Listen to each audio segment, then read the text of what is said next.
Hey guys, this is Andrew with the Platte Valley and Western Model Railroad. Today I'm going to be talking over my plans for a new layout. So this will be part one of that video. I'll be showing you what my existing layout currently looks like, which is just a floor-based layout at this time. And then I'm going to break down and go over some designs with you here today that I'm working on for that permanent layout. So hang tight with us today and we're going to be running through that. So the first thing we have here is the control table. So over here, this is where I'm going to have all the different controls for basically everything related to the layout. Right now, I have a base 3 set up and a Power Master with a 180 watt brick. This is something I just recently added in. I upgraded quite a bit from a CW80. It's a very, very big difference that you can see when it comes to running trains on this layout, having that now. With the Cab 1L, it's also a pretty useful feature. If you look over here to the left, then these are just all the various remotes. So some of these I still do have set up to run on the remotes, even with the base 3. For example, the Hogwarts Express and the Toy Story train. That's something that you just have the kids they really love to play with, and I don't want to have to try to get them adjusted to using an app or a Cab 1L. I'd rather they just be able to go ahead and run them straight with those Lion Chief remotes just because they're so simple. The next thing we're going to get over to is the train storage. All right, so this is just the temporary train storage here. I, to an extent, have stuff separated by road names. So, for example, I have one shelf that is pretty much just Amtrak, one that's just Western Pacific, and then some of them are split, like I have some Copper Range and some MKT on the top left here. And then you have some military cars, just a whole variety. That mostly empty shelf is actually Santa Fe. That is stuff that I just currently have actually laying out on the track right now. For the track layout, it is a kind of a modified dog bone style. Essentially, we have one loop over here, and then I am working with this wood burning stove, and the deal it is set on over here right now since I'm on the floor. So we curve around out, then we move over in front of it, we go back around here again, kind of have this loop, and there's a double siding here. So one of these is a passing loop and one of these is just kind of a reverse end siding that the trains can use. Once they go through that loop, basically what they can do is then they can move over and follow through. Once this goes behind the couch, just goes all the way down on the other side of this sectional towards the other side of the room. We'll go over there in a second. And there's just a loop, and it loops back around. Here is the other side of that loop. Once it comes out behind the couch, it just pops out, goes around this table here, and then turns back around and goes back up behind the sectional. Once it passes behind the sectional again, it just goes back up to this line, and then it follows it through right back up to where we started. All right, guys, we're going to move on to the next part of the video here, and this is going to be me going over the track layouts I have been working on to fit this space. So a big factor in this space is I want it to not encompass the entire room. It can go along the walls and encompass the corners, but I don't want it to take up really any space in the middle of the room. I still want to leave that open as I'm still personally using that as a living room and a TV room. So with this first design here, this is one that I cooked up using a mixture of Menards tubular track and Lionel FasTrack. The reason I use that mixture is I already have a good majority of both of those laying around, so it wouldn't require a lot of items being purchased outside of what I already have. On this particular one right here, this yellow over here would be a staging yard, so this would essentially be where I can set all my trains up. This would be over near that area where I had the racking with the trains on it. Once everything's staged on here, be able to go out onto the main line, which the outer main line is this light blue color. The inner main line is this green color. It would be able to travel around this outer blue line and switch over on the back side to the inner line. With this particular setup, there would be a couple different industries that would be able to branch off of this, and those would be the lines marked in red. Those would be industries. So going from left to right over here on the left side, this would be an area on the back side of a small village or town setup I'd want to do in this corner. You would have a transfer dock or some sort of freight dock, as well as a lumber yard that I would plan on placing over here if I went with this particular setup. And then over off of this other siding on the outer line towards the middle, this stub going out from this passing siding would be going to either a mine or a sawmill. I haven't really decided which one yet, but if I went with this design, that's what I would be placing over here. And then this large industry right here, this would be set up as some sort of foundry. This way, I could do quite a bit of different operating sessions over here. I could bring in a lot of different freight items because you, with this type of industry, could be bringing in gondolas, coal hoppers, ore cars, box cars, steel coil cars, etc. I can bring all these in over here and I'll operate them within this parameter to take apart trains, assemble them, and move cars around within the facility. This little orange track over here would be indicating that this is a engine storage. So this would simply be for a little switcher engine, and that's primarily what would be used to operate within the vicinity of this facility. Going a little bit further over to the right, we have another passing siding here. Those were all labeled in purple. And on this passing siding, we would have one more industry stub that would be coming off of it. And that could be, that's not really something I've decided exactly what I would put there.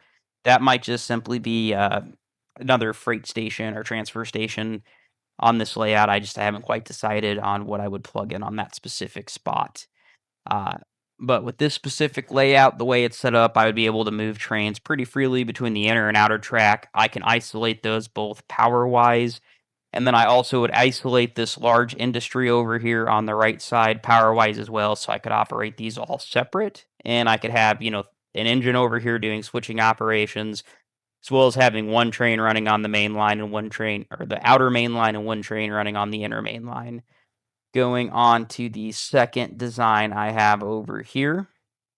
This is a similar shape, but it's a little bit different design. This specific layout here, this would be going off of the Atlas track. So you're going to see some differences here based off the different type of track that's available. The Lionel FasTrack and tubular combo is a little bit different than what I can get with the Atlas. On this design, there's going to be a little bit more of an expansive yard over here on the left side. So we'll start from that yard and work ourselves around the layout. So on this yard, we would actually have a pretty decent amount of engine facilities. So this would be set up to where I would be able to store at least 2 larger engines on the line, as well as a switcher engine, or use this as like a coaling station or caboose track on that little stub. And those would both be able to come out into these different passing sidings. Now you have 3 lines over here that I'd be able to set up as staging yards, as well as this additional stub up here that would be able to be used for staging. But under this design, an engine would be able to go up through a passing siding and then reverse back and couple onto its train sitting on one of these staging sidings. Another advantage doing it this way is instead of these just seeming redundant, I actually can use these as well to stage cars. So, for example, I have all 3 staging lines full. I want to stage some additional cars. I'd be able to use this line for staging or this line for staging as well, as long as I'm keeping this open for stuff to pass through. Then once these depart from our staging yard and facilities yards over here, it would be able to travel down this outer main line. Same thing, outer line is in blue, inner line is in green. It would be able to cross over into our inner loop here on the front this time, and then start making our path through our inner main line. On that inner main line, we're going to be able to circle around, and after we circle around over here on the back side, we'd be able to enter into a pass-through siding. On this pass-through siding, we'd be able to decouple cars that we'd want to be able to pull into our facility over here. Again, this facility also, with a little bit different design, would still be set up to be used as a foundry of some sort. I still just want to have that specific operation just due to the max amount of variety I can integrate with cars being used there.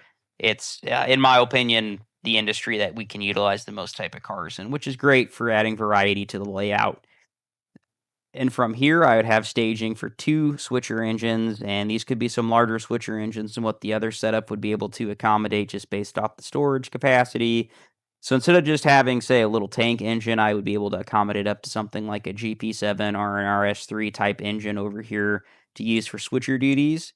they would be able to pop out of these two orange slots right here, which would be the engine storage or maintenance facilities over here.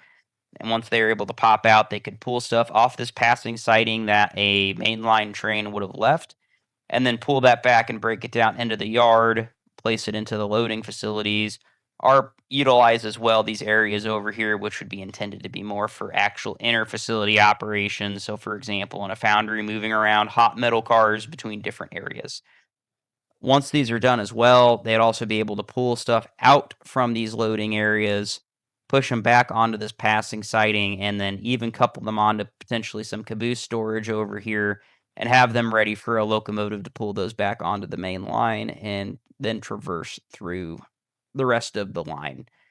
Moving on from here, going further down, we would have another siding that it would break off from. This again would be similar to the other design, where this would probably be a lumber yard and some sort of freight dock or transfer dock for locomotives to put their rolling stock into. And again, this would be on the back side of a town.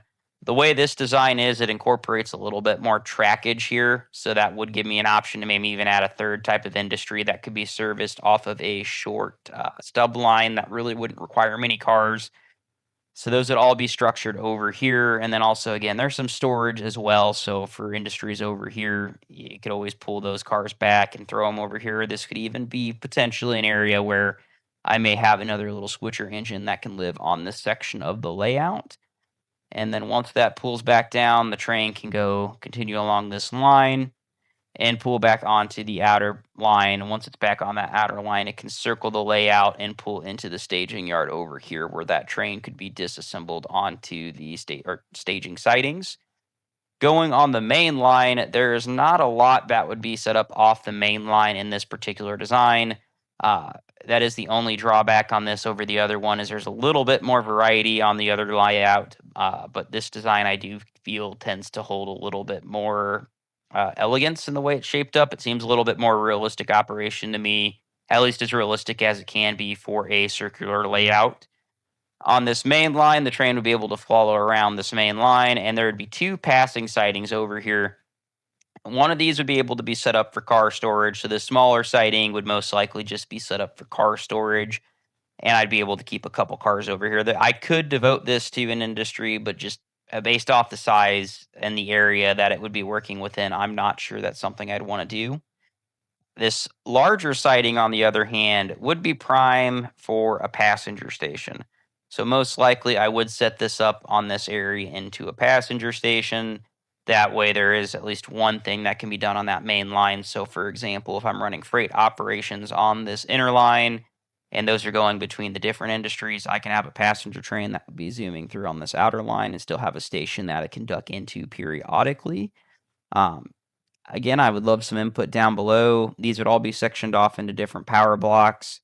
Again, so we could operate this yard versus the inner line and outer lines all independently. In this particular design, the main staging yard as well would probably be on its own power block, just due to the fact that you can actually do switching operations within that yard at this size at this point. I would love to hear some input. I'd love to hear some comments and some ideas you guys have as well that I can bring onto this layout and do some different design changes. Just drop everything down in the comments below, and I look forward to seeing what you guys have to say.